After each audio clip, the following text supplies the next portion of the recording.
چھپے ہوئے ہیں محمد الرسول اللہ اور آپ کے وہ یار غار ابو بکر صدیق رضی اللہ تعالی عنہ۔ اقبال نے حضرت ابو بکر کی شان میں چند اشعار کہے صرف، لیکن واقعہ یہ ہے کہ بھاری بھاری نظموں پر اور قصیدوں پر بھاری ہے، طویل ترین نظمیں اور قصیدے ہوں ان پر بھاری ہے۔ ہمت ابو بکر کی ہمت جو ہے، کشت ملت را چو ابر، جیسے بارش سے کھیتی اپجتی ہے، ابو بکر کی ہمت اور عزیمت اس امت کو اسی طرح سینچنے والی ہے۔ ثانیے اسلام و غار و بدر و قبر، وہ دوسرے تھے اسلام میں، دوسرے پہلے کون تھے؟ انا اول المومنین، حضور فرماتے ہیں سب سے پہلا ایمان لانے والا میں، دوسرے ابو بکر۔ ویسے ہمارے ہاں یہ چلتا ہے اختلاف، حضرت علی پہلے ہیں کہ حضرت ابو بکر پہلے ہیں، لیکن اس میں بڑی خوبصورت تطبیق قائم کی ہے علماء نے اور بہت صحیح ہے۔ چار کے بارے میں فیصلہ ہی مت کرو کہ کون پہلے، ان کی ایک عجیب تقسیم کر دی ہے۔ آزاد مردوں میں، بالغ مردوں میں سب سے پہلے ابو بکر، بچوں میں سب سے پہلے علی، خواتین میں سب سے پہلے خدیجہ، اور غلاموں میں سب سے پہلے زید ابن حارثہ۔ بڑی پیاری تقسیم ہے، یہ چاروں ہی پہلے ہیں، ہر ایک کے لیے اولیت ہے۔ اور واقعہ یہ ہے کہ اگر زمانی اعتبار سے تعین ہوگا تو پہلے خدیجۃ الکبریٰ آئیں گی رضی اللہ تعالی عنہ، کسی اور سے بات کرنے کی نوبت بعد میں آ سکتی ہے، پہلے تو اہلیہ محترمہ سے بات ہوئی ہے، آتے ہی پہلی وحی ہوئی ہے، ابھی تبلیغ کا حکم نہیں تھا۔ کس کو بتایا واقعہ؟ ابھی اپنی نبوت کی تبلیغ کا تو حکم ہی نہیں آیا، واقعہ کس کا ہے؟ وہ خدیجہ کا ہے۔ جب کہا ہے کہ خشیت علی نفسی، مجھے اپنی جان کا اندیشہ ہے، تو کیا جواب دیا خدیجہ نے رضی اللہ تعالی عنہا؟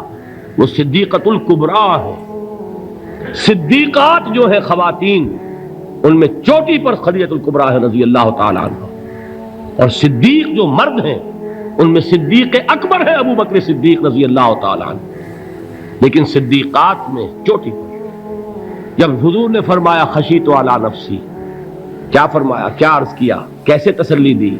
نہیں نہیں، اللہ آپ کو ضائع نہیں کرے گا، آپ غریبوں کے ہمدرد ہیں، آپ مساکین کے تکالیف رفع کرنے والے ہیں، آپ بیواؤں کی سرپرستی کرتے ہیں، آپ مسافروں کی خدمت کرتے ہیں، اللہ آپ کو ضائع نہیں کرے گا۔